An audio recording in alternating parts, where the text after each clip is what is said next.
কি বলছে মাস্টার?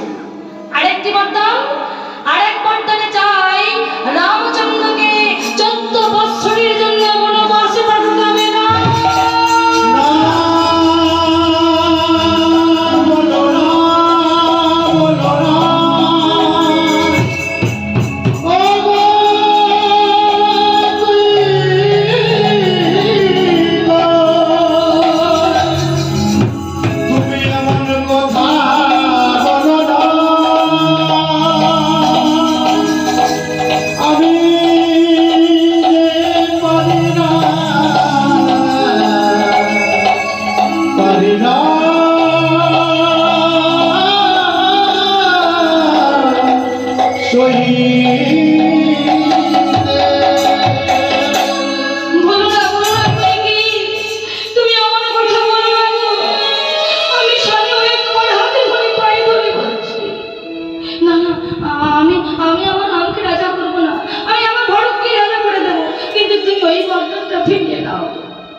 বলতে পারো আমি পিতা হয়ে কি করে সন্তানকে বলবো তুই বনবাসে যা, তুমি হচ্ছে মা, আমি তোকে অনুগ্রহ করে বলছি ফিরিয়ে দাও।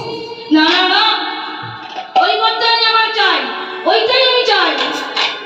বাবা, দরজার পাশে দাঁড়িয়ে আছে প্রভু রামচন্দ্র, লীলা জগতে রাজা দশরথের সন্তান, কিন্তু তিনি তো ভগবান।